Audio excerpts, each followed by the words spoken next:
রমাজানের প্রস্তুতি নাম্বার 1, আমার সেটা বলেন। রমাজানের প্রস্তুতি নাম্বার 1 হচ্ছে যত দুনিয়াবি কাজ আছে সেই কাজগুলোকে কমিয়ে ফেলবো। দুনিয়াবি কাজগুলো কি করব?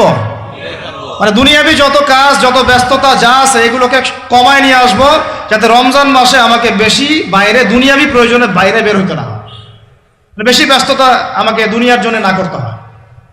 মনে করেন যে আপনি চাইলে এখন যদি সামর্থ্য থাকে রমাদান এবং ঈদের বাজার করে রাখতে পারেন, কারণ লাইলাতুল কদর নষ্ট করে ঈদের বাজার, আর রমাজানের অনেক রুহানিয়াত নষ্ট করে দেয় দুনিয়াবি বাজার ঘাট, তাই না? সবার সামর্থ্য হয় না, কিন্তু বড় বড় যে বিষয়গুলো আছে, বড় বড় খাবার, মৌলিক খাবার, এগুলো আপনি 2 মাসের জন্য বাসায় রাখতে পারেন যদি সামর্থ্য থাকে। সামর্থ্য নাই তাহলে সেটা আলাদা বিষয়। মোট কথা এটা শুধু একটা বিষয় বোঝাচ্ছি না, দুনিয়াবি যত ব্যস্ততা এগুলোকে কমায় রমাজানের জন্য প্রিপারেশন নিতে হবে। আল্লাহ পাক আমাদেরকে সবাইকে রমাদানের জন্য প্রিপারেশন নেওয়ার তৌফিক দান করেন। এটা হলো মনস্তাত্ত্বিক প্রিপারেশন, যে রমাদান আসতেছে, আমি শাবান মাসেই আমি আমার কাজগুলো গোছাই নিব যাতে রমজানে আমি ফারেক থাকি ইবাদতের জন্য। বুদ্ধিমানের কাজ না এটা? আল্লাহ পাক তৌফিক দান করেন, আমিন। 2 নম্বর হচ্ছে ভাই, রমাজানের আমরা সবাই 30টা সওম রাখবো বলে নিয়াত করি, আল্লাহ পাক তৌফিক দান করেন, আমিন। কিন্তু এখানে একটা কথা, 2 নম্বরটা হচ্ছে রোজা রাখার মতো রোজা রাখতে হবে। কি বললাম বলেন? রোজা রাখার মতো রাখতে হবে। এটা কেন বললাম, কেন বললেন ভাই? উত্তর দিচ্ছিস। উপোস থাকা, না খেয়ে থাকা আর সওম রাখা এক জিনিস নয়। পানি ছেড়ে দেওয়া, খাবার ছেড়ে দেওয়া আর ইসলামী সওম এক জিনিস নয়। অনেক ধর্মের মানুষ খাবার পানি ছেড়ে দিয়ে থাকে, উপাস থাকে না? হাদিসের মধ্যে নবীজি বলেছেন যে ব্যক্তি রোজা রেখে অন্যায় কাজ ছাড়তে পারলো না, মানে আল্লাহর মাসিয়াত ছাড়তে পারলো না, এই যে কাবায়ের ফাওয়াহিশ এগুলো ছাড়তে পারলো না, অশ্লীলতা ছাড়তে পারলো না, মিথ্যা ছাড়তে পারলো না, বেহায়াপনা ছাড়তে পারলো না, তার না খেয়ে থাকায়, পানি না পান করায় আল্লাহর কিচ্ছু যায় আসে না।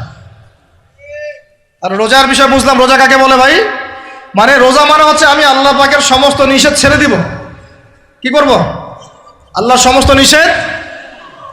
রোজা থেকেছি, পানি খাচ্ছি না, খাবার খাচ্ছি না, কার ভয়ে? গোসল করার সময় এক ঢোক পানি খেলে কে দেখবে?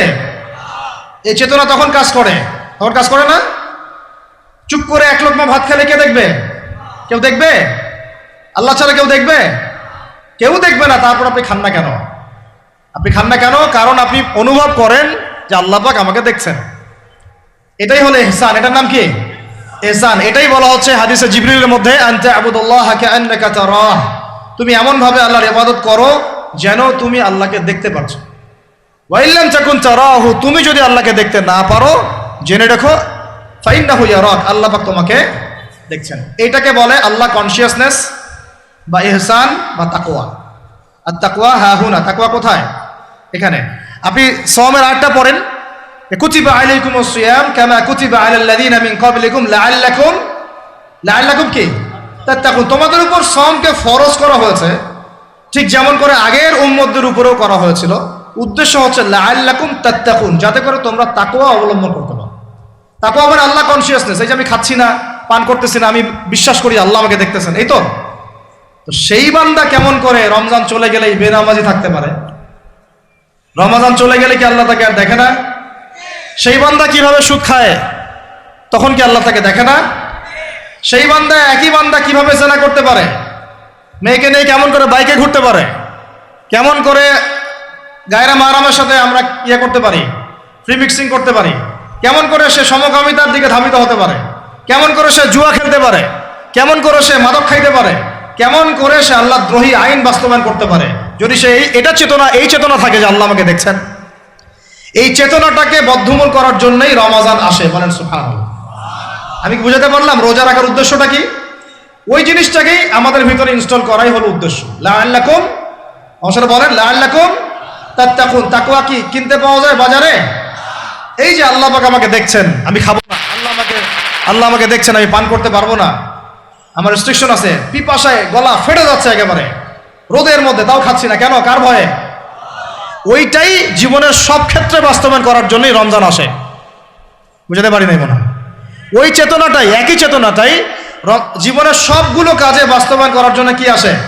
রমাদানের সওম আসে।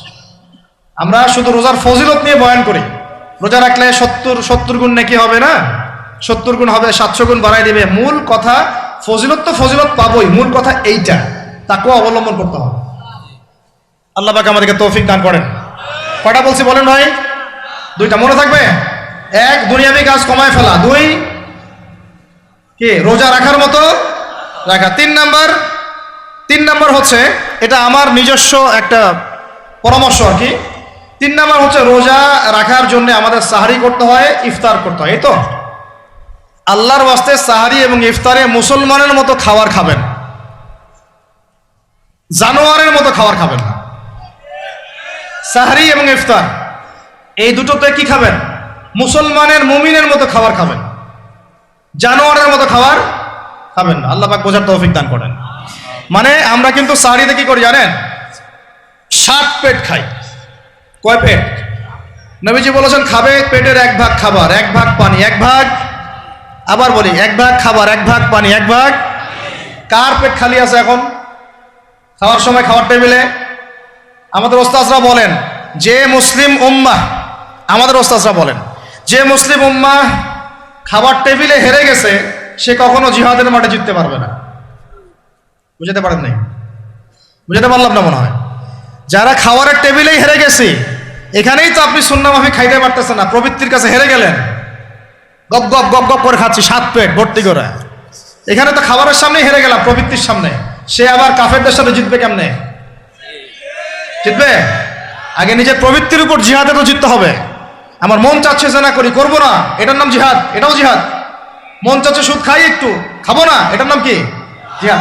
মন চাচ্ছে নামাজ না পড়ি, ঘুমায় থাকি, মন চাচ্ছে না, মন বলতেছে ঘুমাই ঘুমাই ঘুমাই, কিন্তু নামাজ পড়তে হবে।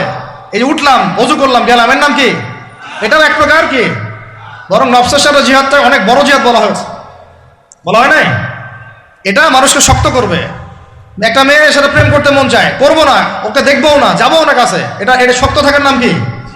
এটা মনে নফসের সাথে কি, বুঝেন? আল্লাহ পাক আমাদেরকে নফস শক্ত করার তৌফিক দান করেন। তো ভাই, খাবার ইফতারেও এভাবে 7 পেট খাবেন না, সারিতেও খাবো না, কথা করি তো ইনশাল্লাহ। শোনেন, পরিমিত খাবেন, পুষ্টিকর খাবার খাবেন, পরিমিত খাবেন কিন্তু পুষ্টিকর খাবার খাবেন, তাহলে যথেষ্ট হবে ইনশাল্লাহ। আর এখনকার যে খাবার, এতে বেশিরভাগই ভেজাল। যত বেশি খাবো তত দ্রুত অসুস্থ হব। তো এই যে আমরা দিন দিন যে দুর্বল হয়ে যাচ্ছি, বুঝতে পারতেছেন না আপনারা? এটা দিন দিন যে আমরা আগের জেনারেশনের মতো শক্ত না। আমাদের দাদারা, তার দাদারা যেরকম স্ট্রং ছিলেন, আমাদের ইয়াংরাও কিন্তু অত স্ট্রং না। একটা ইয়াং ছেলেকে আপনি এখন 50 বছরের একজন মুরব্বীর সাথে পাঞ্জা লাগায় দেন, পারবে না, ওই চাচাই জিতবে। এটার কারণ হচ্ছে ভেজাল খাবার, ভেজাল পরিবেশ, ভেজাল সবকিছু। আমরা যা খাচ্ছি বেশিরভাগই বিষ। আর আল্লাহর কসম, এগুলো মনিটর করার দায়িত্ব সরকারের, এগুলো মনিটর করার দায়িত্ব প্রশাসনের। এদেরকে মোবাইল কোর্টের আওতায় নিয়ে এসে একদম 1 বছরের জন্য ঢুকাইতে ভিতরে। আইনের সঠিক প্রয়োগ হলে এমনি সিধা হয়ে যাবে। বাঙালিদেরকে শুধু মিষ্টি মিষ্টি কথা বলে কাজ হবে না, মাঝে মাঝে কঠিন শাসন লাগে।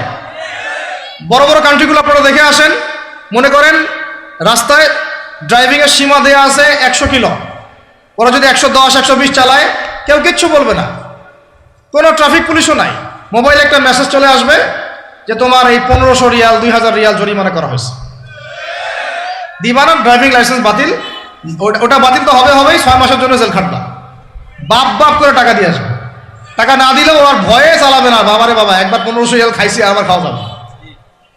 আইন শুধু থাকলে হয় না, আইনের একদম কঠোর বাস্তবায়ন থাকতে হবে। এই জিনিসটা যদি থাকে, দেখবেন সমাজ ঠিক হয়ে গেছে ইনশাআল্লাহ।